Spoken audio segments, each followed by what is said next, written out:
नमस्कार, मैं हूं राजेश पिपलुदिया और इस वक्त हमारे साथ मौजूद है चर्चा के लिए प्रसिद्ध ज्योतिष, वास्तुविद, औरा विशेषज्ञ, भविष्यवक्ता के साथ साथ और भी तमाम विधाओं के अंदर महारत हासिल करने वाले राजेश शर्मा जी।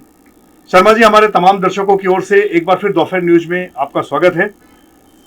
दोस्तों, एक जानकारी आपको देना चाहूंगा कि क्या नेता, क्या अभिनेता, क्या उद्योगपति, व्यापारी, शिक्षक वर्ग या व्यापारी वर्ग के अलावा विद्यार्थी वर्ग, ऐसा कोई वर्ग बाकी नहीं है जो इनके टच में ना हो, जो इनसे सलाह मशवरा ना लेते हो। जाहिर है, सलाह उसी से ली जाती है जो समाधान करता है, और आपके पास तमाम समस्याओं का समाधान है, वो भी बेहद आसान विधि से। चूंकि इस छोटे से प्रोग्राम में सारी बातें डिटेल में तो समझाई नहीं जा सकती है, इसके लिए यदि आपके मन में कोई शंका या समस्या या कोई समाधान की इच्छा हो तो हमारे कार्यक्रम के दौरान ही इनका नंबर भी मौजूद रहेगा, आप इनसे सीधे संपर्क कर सकते हैं। बहरहाल, हम एक खास सब्जेक्ट पर इनसे चर्चा करने आए हैं। पिछले दिनों इनके तमाम कार्यक्रम आपने देखे होंगे जो ज्यादातर भविष्यवाणियों पर आधारित होते हैं। अब तक इन्होंने जो भी भविष्यवाणी की है वो 100% सत्य साबित हुई है। एक बार फिर एक महाग्रहण का योग है, वैसे ही योग आ रहा है जो पिछले करीब 6 माह पहले आया था, जिसमें एक ही पखवाड़े, एक ही महीने के अंदर 2 ग्रहण आ रहे थे। इस बार भी अमावस्या को एक ग्रहण है, सूर्य ग्रहण, और पूर्णिमा को चंद्र ग्रहण है। इन तमाम बातों को लेकर हम सीधे राजेश जी से चर्चा करते हैं।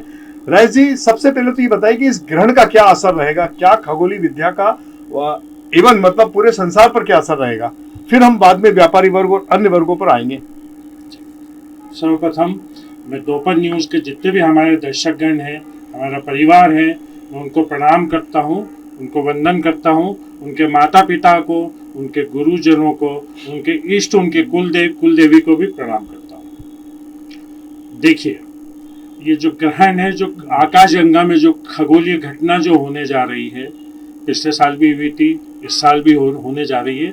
पिछले साल के इस मुकाबले जिन योगों में, जिन लक्षणों में, जिन लग्नों में और ग्रह का जो एक समावेश होने जा रहा है, वो अद्भुत होने जा रहा है, वो अकल्पनीय होने जा रहा है। उसके परिणाम सकारात्मक तो कम मिलने जा रहे हैं, लेकिन नकारात्मक बहुत मिलने जा रहे हैं।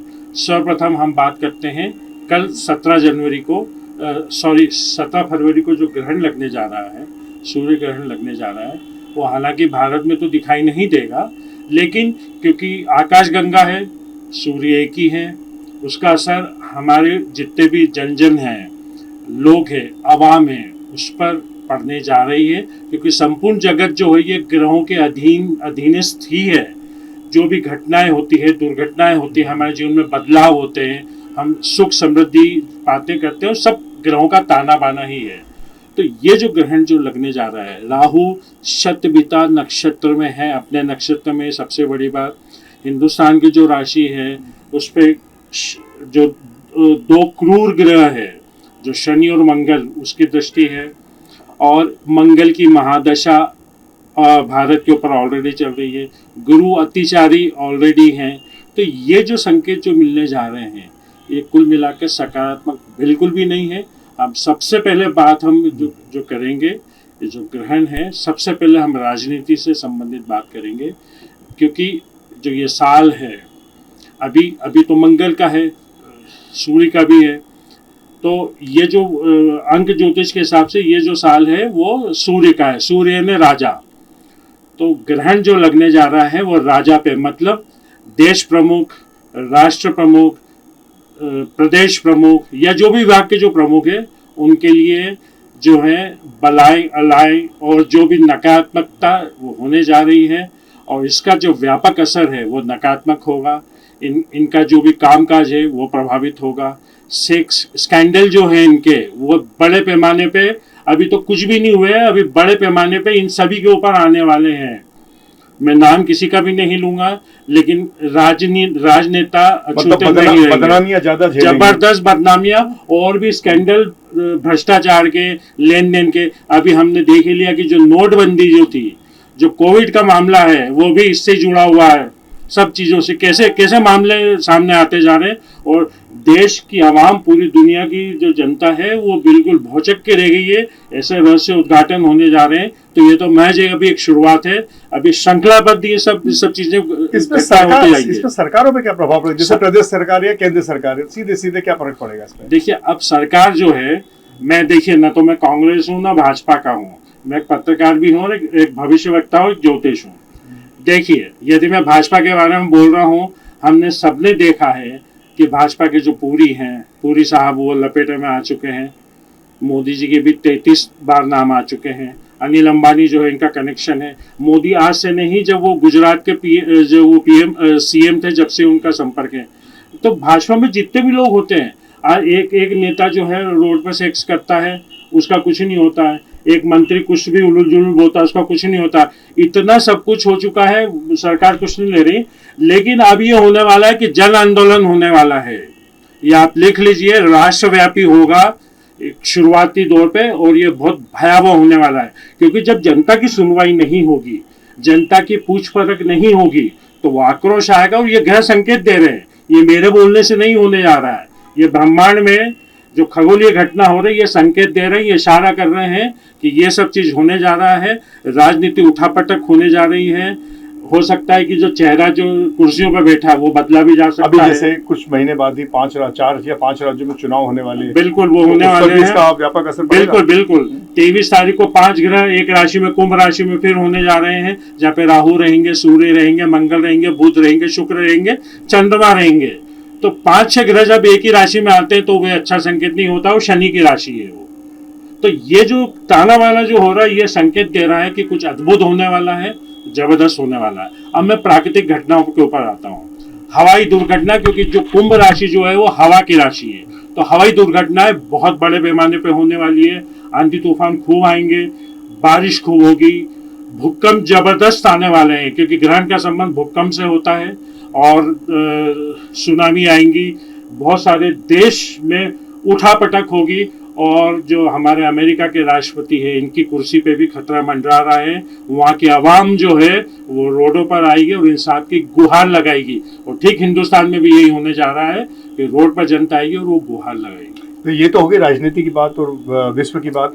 हमारे जो लोकल या कहेंगे हमारे देश की बात कर रहे हैं, भारत की, तो इसमें व्यापार पे क्या फर्क पड़ेगा? व्यापार की स्थिति बहुत भयावह होने वाली है। शेयर मार्केट अभी थोड़ा ऊपर जाएगा, कोलैप्स हो जाएगा, बिल्कुल धड़ाम से जाएगा। अभी पिछले दिनों जो है लाखों करोड़ों जो है वो शेयर में बर्बाद हो चुके हैं। ये लगातार घटनाक्रम जारी रहेगा, और हम सोना चांदी, शेयर मार्केट का तो इसे स्वभाव है कि ऊपर चढ़ना और धड़ाम से नीचे आना, कई लोगों करोड़ों। अभी तक विशेष सोना चांदी पे क्या असर पड़ेगा? सोना चांदी का ये होगा कि लिख लीजिए, मैंने जो भविष्यवाणी पहले करी थी 1 लाख की, मेरे सत्य साबित हुई है। अभी भविष्यवाणी करने जा रहा हूँ, लोगों में एक डर है, खौफ है कि उन्होंने परचेस करके रख लिया और लगातार सोने चांदी के दाम घट। तो भविष्यवाणी करने जा रहा हूँ, दर्शक नोट कर लीजिए, हमारे 20 मार्च के बाद में इन सब के भाव पुनः बढ़ना आरंभ हो जाएंगे और ये ऊंचाइयों को छुएंगे। चांदी में हालांकि घटबट बढ़ती रहेगी, लेकिन सोने में इतनी नहीं होगी। सोना लगातार जाएगा और 2030 तक 5 लाख होना सोना निश्चित है, सुनिश्चित है, तय है। अच्छा, इसके अलावा व्यापार जगत पे क्या असर पड़ेगा इसका? खाली सोने की तो बात है, लेकिन दूसरा अन्य जो व्यापार है, कपड़ा व्यापार है, दूसरा अनाज व्यापार है, और भी तमाम प्रकार के व्यापार है। अब युद्ध की स्थितियां निर्मित हो रही है, जो युद्ध चल रहे हैं अन्य, इसमें और भी देश कूदने वाले हैं। भारत पाकिस्तान का भी संभव है। जब हमने एक एपिसोड में हमने बोल दिया था कि अब युद्ध नहीं होगा, वो युद्ध नहीं हुआ। अब युद्ध की संभावना हो रही, और जब जब युद्ध होता है तो व्यापार भी प्रभावित होता है, स्टॉक मार्केट भी प्रभावित होता है, सोना चांदी प्रभावित होता है। व्यापार व्यवसाय तो निश्चित प्रभावित होगा जब युद्ध होगा। अभी पेट्रोल के दाम भी, तेल के दाम भी बढ़ने जा रहे हैं, वो भी बढ़ेंगे, उससे और महंगाई भी बढ़ेगी। जब व्यापारियों की बात होगी, अब विद्यार्थी वर्ग का क्या रहेगा इसमें? ये ग्रहण विद्यार्थी वर्ग पे क्या असर डालेंगे? देखिए, विद्यार्थी को क्या है कि पढ़ाई तो कर रहे हैं वो जैसे तैसे, पेपर लीक हो जाते हैं, चलो वो जिनसे बाहर निकले, रोजगार तो है ही नहीं ना। रोजगार की तो बहुत ज़्यादा समस्या है, रोजगार नहीं है। अब इतने हाईली क्वालिफाइड होने के बाद में वो जॉब ढूंढ रहे हैं, और अभी फॉरेन जाने में भी बहुत सारी समस्या है, और वहाँ भी अस्थिरता का माहौल है। तो कुल मिला के पूरी दुनिया में अभी अस्थिरता का माहौल है, तो मुझे कोई भविष्य इन लोगों का सभी का उज्जवल नजर नहीं आ रहा। आईटी सेक्टर जो है जिसमें अच्छा भविष्य माना जाता है, लेकिन फिलहाल अभी इसकी भी हालत खराब है और आने वाले समय में आईटी सेक्टर की हालत खस्ता होने वाली है। 2-3 क्षेत्र में बता देता हूँ जिसमें चांदी होने वाली है। एक तो रक्षा से संबंधित जो हमारे रक्षा के जो सामान है, बंदूकें, पिस्तौलें, गोला बारूद वगैरह जो भी संसाधन है, उनसे संबंधित जो भी कंपनियां हैं या फैक्ट्रियां हैं, उनकी चांदी होने वाली है। ये मैं एक सुखद भविष्यवाणी दे रहा हूँ कि उसमें जबरदस्त चांदी होगी उनकी। अच्छा, इसके अलावा इस बार आप कुछ विशेष जानकारी देने वाले थे, तो वो कौन सी जानकारी है? देखिए, विशेष जानकारी यही है कि ये जो घटनाएं जो हो रही है, इसमें ऐसा होगा कि आसमानी आफत आएगी, बहुत ज़बरदस्त आसमानी आफत आएगी, और वह आसमानी आफत कई परिवारों को तबाह करने वाली है और एक महामारी का भी संकेत है। क्योंकि ये ताना बाना ग्रहों का है, ये बहुत बहुत असाधारण है। जो महाभारत हुई थी, वही के वही ग्रह योग अभी निर्मित होने जा रहे हैं। उस वक्त जो ग्रह योग बने थे, जो लग्न थे, क्योंकि राहु के नक्षत्र है, उसमें मंगल साथ में जुड़ेंगे, तो आगजनी की घटनाएं भी बहुत सारी होने वाली है। तो ये जो घटनाएं जो है ना, ये पूरा वर्ष घटनाओं का ही रहने वाला है, 26 भी 27 भी। जब भी तूफान आता है तो निश्चित तौर पर उसको कहीं ना कहीं उसके बाद में शांति के भी संकेत मिलते हैं। बर्बादी तो होती है, लेकिन कई बार आबादी भी होती है। तो कौन लोग इससे बचे रहेंगे, अछूते रहेंगे, और जो प्रभावित लोग हैं, कुछ राशियां, विशेषकर कौन सी राशियां ज्यादा प्रभावित होगी, क्या इसका कोई अनुमान है? देखिए, राशियों की मैं बात करने जा रहा हूँ, तो शनि की जो राशियां हैं, जो बुध की जो राशियां हैं, वो बेहतर होती है। और देखिए, मैं बार बार हर एपिसोड में कहता हूँ कि ये प्राकृतिक दंड होता है, ये काल चक्र है। भविष्य क्या है? काल चक्र है। काल चक्र से कोई भी नहीं बच पाया है, न रावण बच पाए थे, न बड़े बड़े महारथी बच पाए थे। क्योंकि जब अहम गुरु सरकारों पर होता है, अहम गुरु जब इंसानों में होता है, अहम गुरु जब व्यक्ति विशेष में होता है, तो पतन तय है और सुनिश्चित है। हाँ, जितने भी धर्मी लोग हैं, जितने भी सनातनी लोग हैं, जो अपने कुल देवी इष्ट, अपने माता पिता की सेवा करते हैं या माता पिता स्वरूप लोगों की सेवा करते हैं, उनका ख्याल रखते हैं, धार्मिक स्थानों का ख्याल रखते हैं, नेकियां करते हैं, भलाइयां करते हैं, वो बचे रहेंगे। जो संध्या काल में जो प्रभु का स्तुति करते हैं, वो बचे रहेंगे। बाकी तो ये मान के चलिए, क्योंकि ये है कलयुग है, इंसान भगवान को भी भूल रहा है, और आज की जनरेशन तो वैसे भी भगवान को पूजा पाठ, उनसे उनको कोई लेना देना नहीं, कोई वास्तु नहीं है, वो राहु के प्रभाव में है, कलयुग है। तो निश्चित वो लोग बचे रहेंगे जो प्रभु स्मरण में रहेंगे, जो धर्मी रहेंगे, जो अनर्थी रहेंगे, ईमानदार रहेंगे, वो निश्चित बचे रहेंगे। शनि के दंड से, काल के दंड से, प्रकृति के दंड से कोई नहीं बच पाया था, न बच पाया है, न बचेगा। तो ये थे हमारे राजेश जी, जिन्होंने आपको विशेषकर ग्रहों को लेकर देश और दुनिया में क्या हलचल होने वाली इस मामले में जानकारी देते हुए तमाम प्रकार की जानकारी दी है। इसके साथ ही उन्होंने विद्यार्थी वर्ग के लिए बताया, और खासकर गृहिणियों की पसंद, जो सोना खरीदी में विश्वास रखती है, या ऐसी पूंजी जो व्यक्ति कहता है कि हमें भैया आगे काम आएगी, तो निश्चित तौर पे आप सोना और चांदी में इन्वेस्ट कर सकते हैं।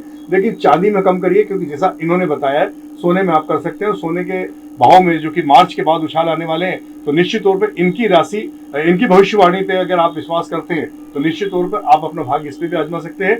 इसके अलावा और भी जो जानकारी इन्होंने दी है, निश्चित तौर पर आप उसे आत्मसात करेंगे। यदि आपके मन में कोई शंका कुशंका हो, यदि किसी बात का समाधान चाहते हैं, तो राजेश जी का नंबर हमारे इस कार्यक्रम के बीच ही चल रहा है।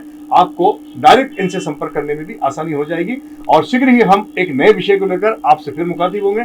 तब तक के लिए हम विदा लेते हैं। नमस्कार। नमस्कार।